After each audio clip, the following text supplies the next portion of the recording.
नमस्ते प्रिय विद्यार्थियों, हिंदी अकेडमी बीकानेर में आपका स्वागत है।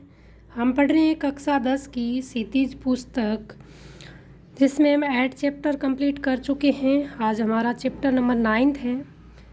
अगर आप प्रिय विद्यार्थियों तैयारी कर रहे हैं हिंदी से, जैसे नेट सेट अदर किसी टीचर एग्ज़ाम की, जहाँ पर आपके हिंदी साहित्य वाला भाग पूछा जाता है, तो ये वीडियो आपके लिए बहुत ही महत्वपूर्ण होने वाले हैं। अगर आपने अभी तक पीछे वाले वीडियो नहीं देखे हैं तो जाके ज़रूर देख लीजिएगा। आज हम पढ़ेंगे मंगलेश डबराल का साहित्यिक परिचय। मंगलेश डबराल का जन्म 1948 में टिहरी गढ़वाल उत्तरांचल के काफलपानी गांव में हुआ और शिक्षा दीक्षा हुई देहरादून में। दिल्ली आकर हिंदी पेट्रियट प्रतिपक्ष और आसपास में काम करने के बाद वे भोपाल में भारत भवन से प्रकाशित होने वाले पूर्वाग्रह में सहायक संपादक हुए थे। विद्यार्थियों, पूछा जा सकता है कि किस कवि ने किस पत्रिका का संपादन किया, किसके सहायक संपादक रहे, इस प्रकार के प्रश्न आते हैं। तो आपको ध्यान रखना है, जो मंगलेश डबराल है उन्हें दिल्ली आकर हिंदी पेट्रियट प्रतिपक्ष और आसपास में काम करने के बाद इनमें तो उन्होंने काम किया। वे भोपाल में भारत भवन से प्रकाशित होने वाले पूर्वाग्रह में सहायक संपादक हुए थे। संपादक नहीं थे, याद रखना है। पूर्वाग्रह में वो सहायक संपादक थे और पूर्वाग्रह का प्रकाशन कहाँ से होता था? भोपाल में भारत भवन से होता था। इलाहाबाद और लखनऊ से प्रकाशित अमृत प्रभात में भी कुछ दिन नौकरी की। 1983 में जनसत्ता अखबार में साहित्य संपादक का पद संभाला। कुछ सारा समय में संपादक कार्य करने के बाद आजकल वे नेशनल बुक ट्रस्ट से जुड़े हुए। मंगलेश डबराल की बहुत सारी पत्र पत्रिकाएं हैं जिसमें उन्हें कार्य किया, सहायक संपादक रहे। तो आपको ध्यान रखना, यहाँ से प्रश्न पूछा जा सकता है। मंगलेश डबराल के 4 कविता संग्रह प्रकाशित हुए हैं।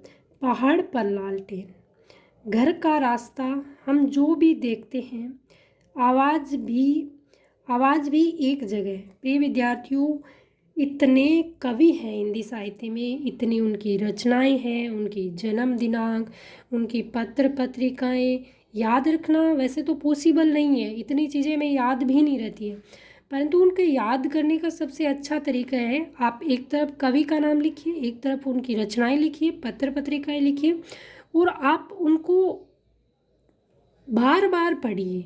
एक दिन में आप एक बार पढ़े तो दूसरे दिन उसको वापस पढ़ने की कोशिश करें। जितनी बार आप उनको पढ़ेंगे ये चीज़ें अपने आप याद हो जाएगी। एक साथ इतने कवि और रचनाएं कभी याद नहीं होती है, किसी को भी नहीं होती है, हमें भी नहीं होती है।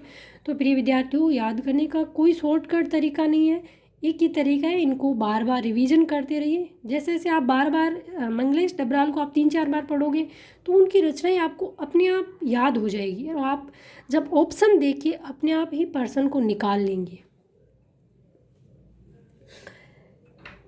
मंगलेश डबराल जी की जो रचनाएं हैं, पहाड़ पर लालटेन, घर का रास्ता, हम जो देखते हैं और आवाज़ भी एक जगह, साहित्य अकादमी पुरस्कार पहल सम्मान से सम्मानित।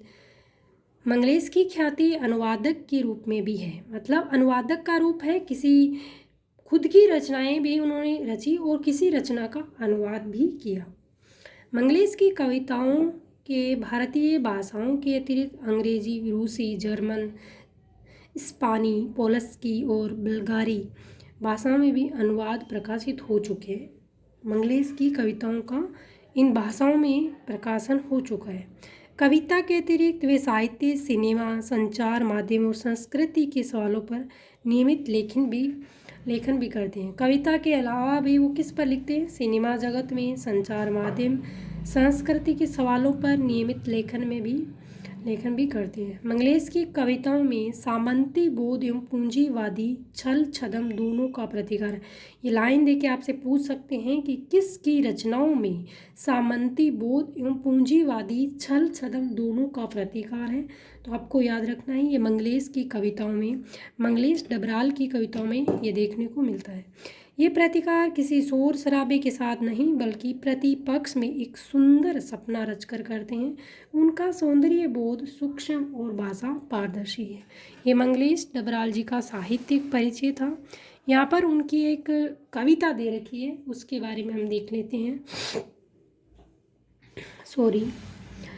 संगतकार कविता गायन में मुख्य गायक का साथ देने वाले संगतकार की भूमिका के महत्व पर विचार करती है। मतलब जो एक गायक होता है और इसके साथ में जो गाता है उसके बारे में ये कविता विचार करती है।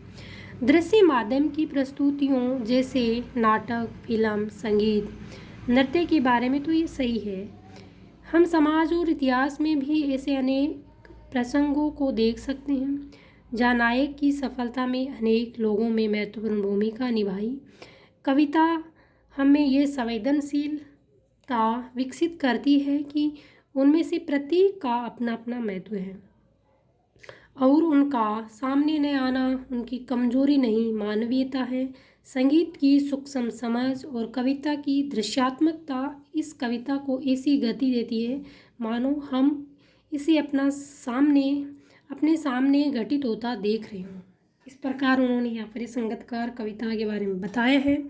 प्रिय विद्यार्थियों, वीडियो अच्छा लगा तो अपने मित्रों के साथ शेयर कर दीजिए। चैनल पर नए हैं तो चैनल को सब्सक्राइब कर लीजिए। पीछे वाले वीडियो नहीं देखे हैं तो चैनल पर जाकर ज़रूर देखिएगा। पढ़ते रहिए, स्वस्थ रहिए, मस्त रहिए। जय हिंद, जय भारत।